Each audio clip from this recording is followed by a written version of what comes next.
Baik, bismillahirrahmanirrahim. Assalamualaikum warahmatullahi wabarakatuh. Alhamdulillahirabbil alamin, wa bihi nasta'inu ala umuri dunya waddin. Wassalatu wassalamu ala asyrafil anbiya wal mursalin sayyidina Muhammadin wa ala alihi washabihi ajmain. Amma ba'du. Qala rabbi shrah li sadri wa yassir li amri wahlul 'uqdatam min lisani yafqahu qawli. Qala a'udzu bika min hamazati syayatin wa a'udzu bika rabbi ayahdurun. Subhanaka la ilma lana illa ma 'allamtana innaka antal alimul hakim. eh para pemirsa channel YouTube sekalian, bertemu lagi di channel saya Imam Maula Fikri, ya, channel yang saya buat untuk memenuhi eh, rasa ingin tahu mungkin dari beberapa murid saya tentang materi-materi keagamaan yang mungkin di sekolah porsinya tidak terlalu banyak, karena memang struktur kurikulumnya seperti itu, ya, tidak bisa kita salahkan juga.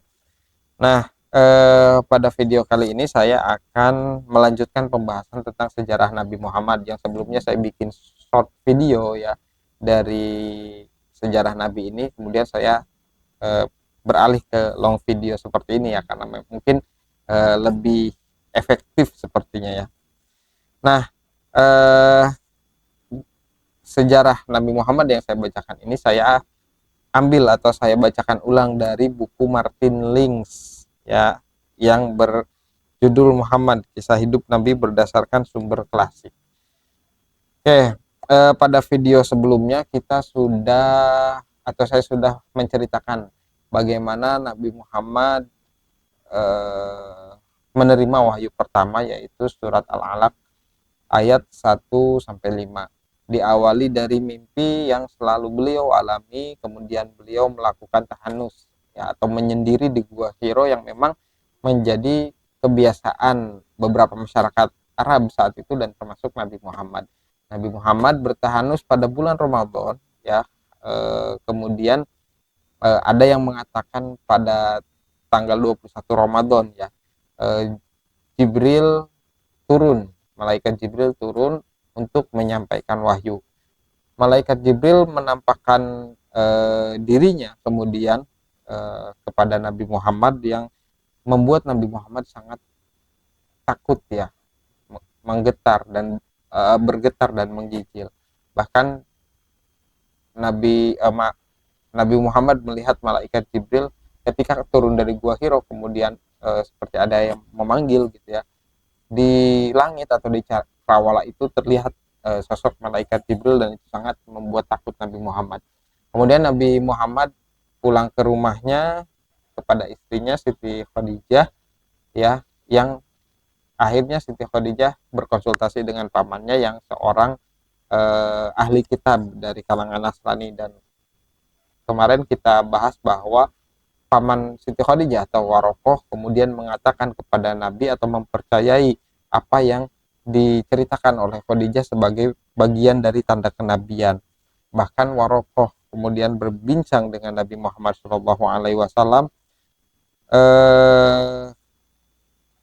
Warokoh mengatakan, engkau akan didustakan orang, akan diperlakukan buruk, dan mereka akan mengusirmu, bahkan berperang melawanmu. Seandainya aku masih hidup pada saat-saat itu, Allah tahu aku pasti akan membela kebenaran agamanya. Itu jadi Warokoh sudah mengenali tanda-tanda kenabian dan sudah bisa memprediksi apa yang akan terjadi kepada Nabi Muhammad berdasarkan kitab yang dia baca, gitu, ya. Kemudian Warokoh meninggal, ya.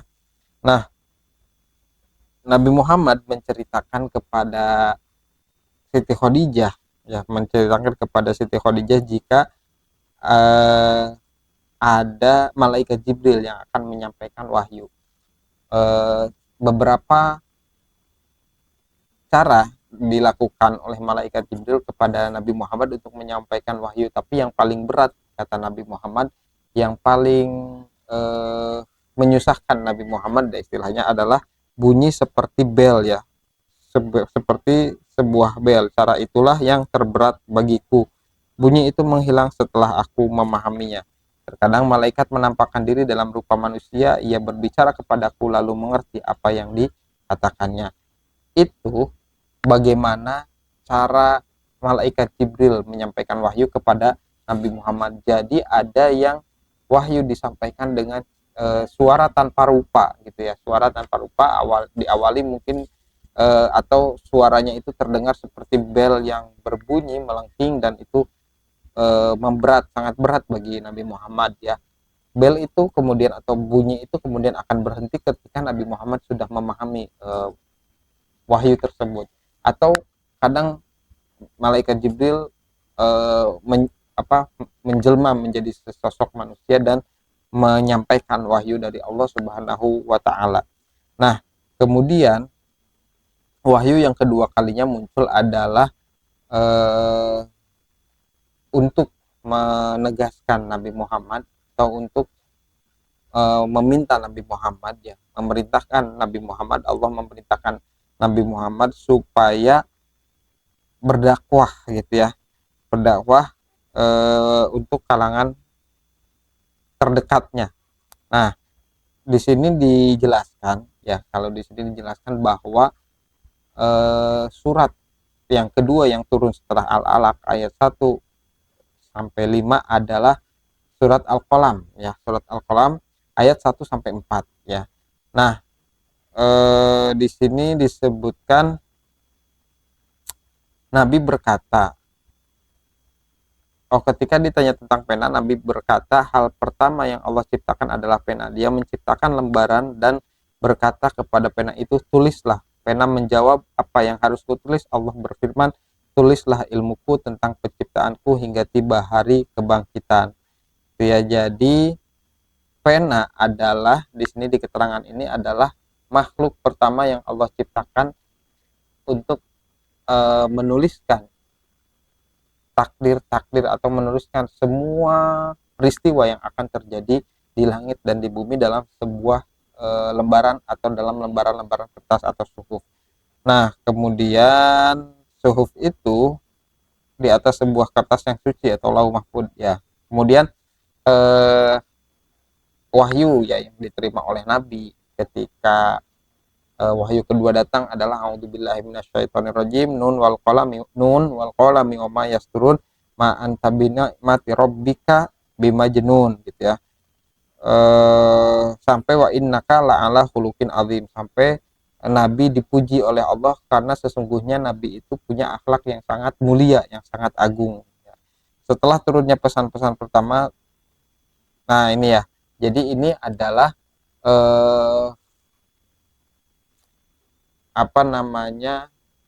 wahyu yang kedua. A'udzubillahi minasyaitonirrajim, nun wal qalami wa ma yasturun ma anta binicmati rabbika bimajnun.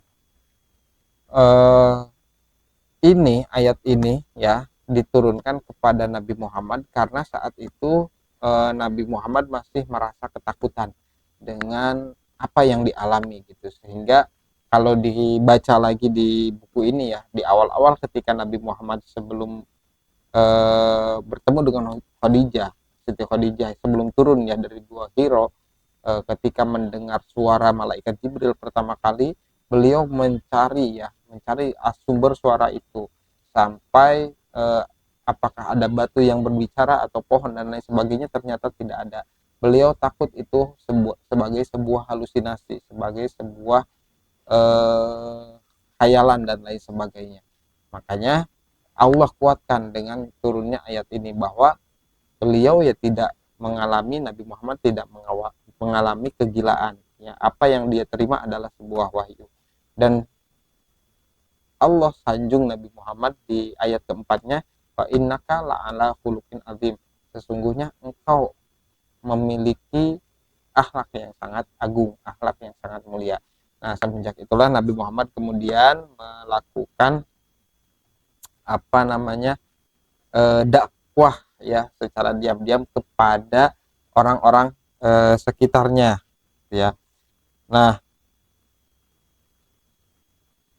terutama di sini Siti Khadijah lah ya, Siti Khadijah yang eh, sangat mendukung Nabi Muhammad. Setelah wahyu ini turun, kemudian eh, Nabi Muhammad tidak mendapatkan wahyu berikutnya gitu ya untuk beberapa lama di sini selama masa bungkam turun pada Nabi, terus tidak ada wahyu turun, beliau pun khawatir kalau dirinya tidak menyebabkan. Oke, di sini tidak dijelaskan ya berapa lama masa bungkamnya itu.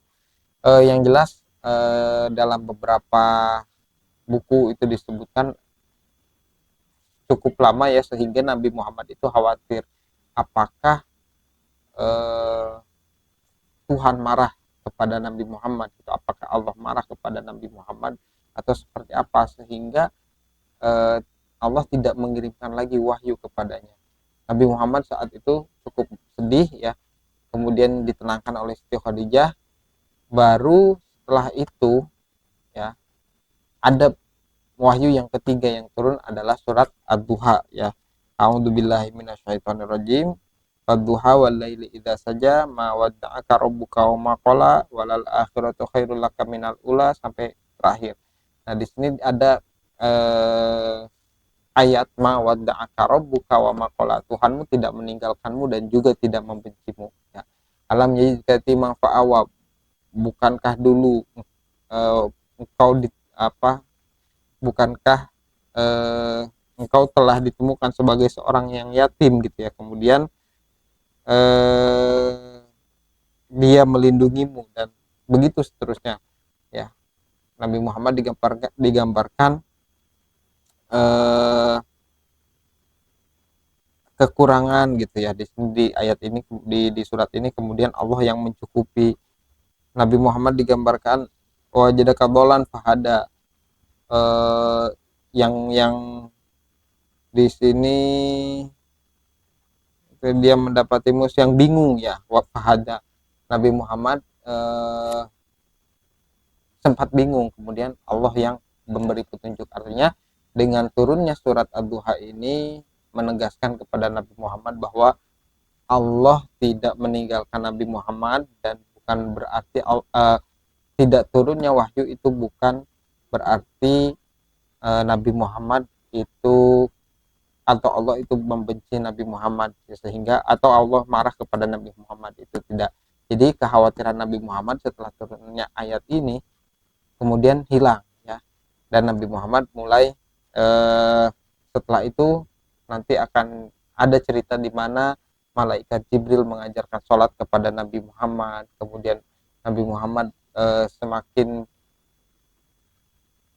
lebih istilahnya bersemangat mungkinlah kalau istilahnya itu ya, mendakwahkan Islam kepada orang-orang sekitarnya dan terus menyebarluaskan ajaran Allah atau ajaran tauhid ini ya. Jadi itulah cerita di mana ketika Nabi Muhammad mendapatkan wahyu pertama, kemudian wahyu kedua, setelah itu ada jeda masa yang cukup lama yang membuat Nabi Muhammad khawatir apakah Allah marah kepadanya.